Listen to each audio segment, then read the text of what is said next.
আসসালামু আলাইকুম প্রিয় ভিউয়ার্স। গত ভিডিওতে আমরা আলোচনা করছিলাম কিভাবে ক্যাটেল ফার্মিং শুরু করতে চান বা গরুর খামার শুরু করতে পারেন। আজকের ভিডিওতে আমরা আলোচনা করব যারা ক্যাটেল ফার্মিং করবেন না কিন্তু এই ধরনের গরুর রিলেটেড বিষয়ের সাথে জড়িত থাকতে চান, যেমন ক্যাটেল ফিড বিক্রি করা বা এই ধরনের জিনিস বিক্রির সাথে যারা জড়িত থাকতে চান বা গ্রামে বসে করতে চান বা শহরে বসেও করতে চান, তাদের জন্য আজকের ভিডিওতে। তো আজকের ভিডিওতে একটা ইউনিক বিজনেস নিয়ে আলোচনা করা হচ্ছে। পুরো ভিডিওটি দেখবেন যদি এই ব্যবসাটা আপনি করতে ইচ্ছুক হন। চলে আসছি ইন্ট্রোর পরে। তো প্রিয় ভিউয়ার্স, গত ভিডিওতে আমরা আলোচনা করেছিলাম যে আপনি গ্রামে বসে ক্যাটেল ফার্মিং কীভাবে করতে, অর্থাৎ গরু, ছাগল, হাঁস, মুরগি পালন আপনি কীভাবে করতে চান। তো যারা অনেকেই গ্রামে বসে এই ধরনের কাজের সাথে জড়িত, নিজের ব্যস্ত জীবন গ্রামে বসে একটা নিরিবিলিভাবে কাটাইতে চান, তারা এটা করতে পারে। আবার অনেকেই মনে করেন যে না, আমি তো এগুলোর সাথে করতে পারবো না বা আমি এই ধরনের কাজের সাথে কখনো জড়িত ছিলাম না, আমার পক্ষে সম্ভব না, তবে আমি ব্যবসা করতে চাই গ্রামে বসে, তবে এমন কিছু যেখানে আমি শুধু বাই সেল করবো, অর্থাৎ কেনাকাটা কিনবো এবং বিক্রি করব। তো তাদের জন্য এই যে ক্যাটেল রিলেটেড এখন যে জরুরি খাবার দাবার হোক বা জরুরি যে জিনিসপত্র হোক, সেগুলো কিন্তু দিন দিন বৃদ্ধি পাচ্ছে। সেগুলোর মধ্যে কি আছে, যে গরুর জন্য খাবার জন্য দরকার হয় যেটা আমরা সাল বলি, অর্থাৎ গমের যে ভুসিটা সেটা আছে। আবার যেটা হচ্ছে বিভিন্ন ধরনের যে ডাল হয়, ডালের যে গাছগুলোর যে ভুসিটা হয় সেটাও কিন্তু আছে। এছাড়া আছে হচ্ছে ধানের যে ভুসিটা হয়, অর্থাৎ ধান ভাঙানোর পরে যে সোনালি যে বর্ণটা হয় বা সোনালি যে চালটা হয় সেটা আর কি, ধান ভাঙানোর পরে চাল আর ভুসি আলাদা করার পর যেটা হয় সেটা আছে। এছাড়া গরুকে বিভিন্ন সময় বিভিন্ন ধরনের খাবার খাইতে, যেমন লালি বলি একটাকে, যেটা হচ্ছে গুড়ের মতো কিন্তু এটা গরুকে খাওয়াইতে হয়, সেটা আছে। এছাড়া আপনার আছে হচ্ছে খৈল আছে, যেটা হচ্ছে তিল থেকে তেল আলাদা করার পরে যে অংশটুকু থাকে সেটা আছে। তো এই ধরনের জিনিসগুলো কিন্তু গরুকে খাওয়াতে হয়। শুধুমাত্র খড় বা কাঁচা ঘাস দিলে হয় না, কিছু আছে পুষ্টি সমৃদ্ধ খাবার যেগুলোকে গরুকে খাওয়াতে হয়, যেগুলো খাওয়ানোর কারণে গরু বা ছাগল এগুলো কিন্তু আপনার উন্নতির দিকে যায়। তো আপনি এখন গরুর বিজনেস করেন না কিন্তু বা ক্যাটেল ফার্মিং করেন না, কিন্তু আপনি এই রিলেটেড কাজের সাথে জড়িত থাকতে চাইলে আপনি ফিড বিজনেস করতে হবে, অর্থাৎ ক্যাটেল ফিড বিজনেস। এবং ক্যাটেল ফিড বিজনেস কিন্তু আপনি এখন ঢাকা শহরেও করতে পারেন, আপনি গ্রামে বসে করতে পারেন। গ্রামে চাহিদাটা বেশি, ঢাকাতে চাহিদাটা একটু কম, কারণ ঢাকাতে তো আর ওইরকম ক্যাটেল ফার্ম নেই, অর্থাৎ গরুর খামার নেই, বা দুই একজন পারলেও ঢাকার আশেপাশে যে কেরানীগঞ্জ এদিকে শরীয়তের ওই পারে বা হেমায়তপুরের দিকে এখানে আছে, কিন্তু ঢাকা শহরের মধ্যে কিন্তু ওই শখ করে গরুর বিজনেস করে বা গরুর ফার্মিং করে বা গরুর খামার করেছে বা ছাগলের খামার এরকম খুব কম।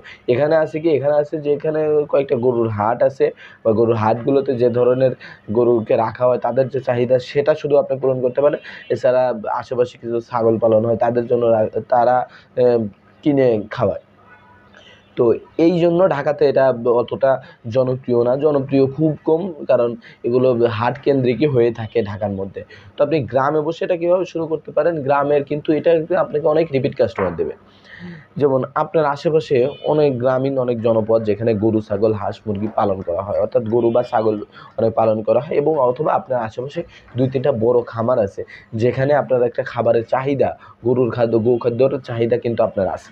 তো আপনি এই আশেপাশে একটা বাজারে আপনি একটা দোকান নিতে পারেন, সেটা আপনি পাইকারিও নিতে পারেন, হোলসেল নিতে পারেন। যদি আপনার খুচরা হন বা খুচরা পুঁজির হয় অথবা অল্প পুঁজির হয়, তাহলে আপনি খুচরা দোকান দিতে পারেন। সেক্ষেত্রে আপনার নিকটবর্তী জায়গা থেকে আপনি এই যে কয়টা বললাম, যে গমের ভুসি, ধানের ভুসি বা ডালের যে গাছের যে ভুসিটা হয় সেটা আপনি কিনলেন, অথবা কিছু আপনি খড়ও কিনে রাখতে পারলেন, এবং খোল, লালি এগুলো আপনি রেখে দিতে পারেন। এছাড়া যে গরুর আরও যে পুষ্টি সমৃদ্ধ যে খাবার, বিভিন্ন ডাল মিক্স করে যে খাবারটা তৈরি করা হয় সেগুলো আপনি রাখতে পারলেন, বা ভুট্টা, ছোলা এগুলো যে মিক্স আপ করে যে খাবারটা তৈরি করা হয় সেগুলো আপনি রাখলেন। এগুলো হবে কি, আপনার আশেপাশে যারা গরুর খামার আছে বা খামারিরা আছে, অথবা একজন মানুষ পারিবারিকভাবে 2টা-3টা গরু পালন করে, তারা আপনার কাছে আসবে, এসে দেখবে যে সব ধরনের খাবারই আপনার এখানে আছে। সুতরাং গরুর খাদ্য যে কিনতে যে বিভিন্ন সময় বিভিন্ন জায়গা থেকে কিনতে হয়, সেই জিনিসটা কিন্তু তাদের জন্য আর থাকবে না। তো তখন কি করবে, তখন আপনার থেকে নেবে।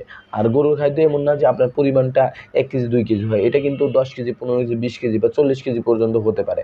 তো আপনি যদি এটা করতে পারেন, তাহলে আপনার এলাকায় যে পরিমাণ চাহিদা, এই চাহিদাটা মেকআপ করলে রেগুলার এরা আপনার থেকে নিতেই থাকবে।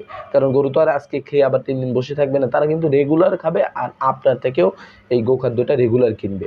আর যদি 2-3টা বড় খামারে আপনার আন্ডারে থেকে থাকে, তাহলে দেখবেন যে আপনি রেগুলার তাদের কাছে খাবার পাঠাচ্ছেন। কী জন্য? তারা কিন্তু সবসময় কিনতে আসতে পারবে না, তাদের পরিমাণটা কিন্তু বেশি থাকবে। যেমন ডেইলি 40-50 কেজি বা 1 মণ করে আপনার থেকে নিবে। তাদের সাথে পেমেন্ট সিস্টেমটা ক্লিয়ার করে নেবেন যে আমার প্রতি সপ্তাহে একটা করে পেমেন্ট দিয়ে আমাকে ক্লিয়ার করে দেবেন, যেহেতু আপনারা খাবার বেশি নিচ্ছেন, প্রতিদিন না দিয়ে আমাকে এক সপ্তাহে একটা দিবেন। তো তারা কিন্তু আপনার থেকে নেবে কি জন্য? কারণ আপনার কাছে সব ধরনের গরুর খাদ্য বা ছাগলের খাদ্য আপনার পাওয়া যাচ্ছে, সুতরাং আপনার থেকেই আমরা নিতে পারি। আর এটার চাহিদা কেন বাড়তেছে? কারণ আমাদের এলাকায় আগে যখন শুধুমাত্র পারিবারিকভাবে 2টা 1টা 3টা করে গরু পালা হতো, তখন কিন্তু নিজেরাই গরুর ঘাস বা ঘাস কাটতো, বা নিজেদের ধান থেকে খড় হইতো, বা নিজেদের ধান থেকে ভুসি হইতো, সুতরাং বাইরে থেকে কিনতো না। কিন্তু এখন দিন দিন কমে যাচ্ছে পারিবারিকভাবে গরু পালন, কিন্তু খামার ভিত্তিক গরু পালন কিন্তু এখন বাড়ছে। অর্থাৎ যারা শিক্ষিত খামারি এখন বর্তমানে আছে, তারাই কিন্তু নিজেরা একদম মডেল ফার্ম কীভাবে করতে হয়, মডেল ক্যাটল ফার্মিং কীভাবে করতে হয়, সেটা কিন্তু তারা জানে। তারা কী ধরনের খাদ্য খাওয়াতে চায় সেটাও কিন্তু তারা জানে। তারা শুধুমাত্র ধানের খড় বা ভুসি বা ঘাসের উপর নির্ভরশীল না, তারা বিভিন্ন ধরনের খাবার যেটা পুষ্টিকর, যেটা গরুকে বৃদ্ধিতে সাহায্য করে, গরুর ওজন বৃদ্ধিতে সাহায্য করে, এই ধরনের খাবার নিয়ে তারা কাজ করে। তো তাদের সাথে যখন আপনি ব্যবসাটা শুরু করতে পারবেন, তখন কিন্তু আপনার ব্যবসায় ভালো লাভবান হইতে পারবেন। আর এটার চাহিদা কমবে না, কারণ বাংলাদেশে যখন গরুর মাংসের চাহিদাও কমবে না, সুতরাং গরুর চাহিদাও কখনো কমবে না। আর ক্যাটেল ফার্মিং যারা করবে, ক্যাটেল ফিডের চাহিদা তাদের জন্যই বাড়বে। সুতরাং যারা এই ব্যবসাটা করতে চান, তারা নির্দ্বিধায় শুরু করতে পারেন। আর যদি আপনি ক্যাটেল ফিড তৈরি করার কোনো মেশিন কিনতে পারেন, সেটা নিয়ে আমাদের একটা ভিডিও আছে, আপনারা চাইলে দেখে আসতে পারেন। যে ক্যাটেল ফিড নিয়ে আলাদা একটা বিস্তারিত ভিডিও আছে, সেটা যদি আরেকবার দেখে আসতে পারেন, তাহলে আরও ভালো হয়। কারণ আমরা এই ভিডিওতে একদম শর্ট করে আমরা শুধু আলোচনা করছি যে আপনি কীভাবে শুরু করতে পারেন। আপনি বাজারে একটা দোকান নিয়ে আপনি সব ধরনের খাবার মোটামুটি 15-20 পিস দিয়ে রাখলেন, এরপরে চাহিদার বাড়ার সাথে সাথে আপনার দোকানকে আরও সমৃদ্ধ করুন। তো আজকের ভিডিওটি এই পর্যন্ত। ভিডিওটি ভালো লাগলে ভিডিওতে একটা লাইক দেবেন এবং চ্যানেলটি সাবস্ক্রাইব করে আমাদের পাশে থাকবেন। ধন্যবাদ সবাইকে। আসসালামু আলাইকুম ওয়া রাহমাতুল্লাহ।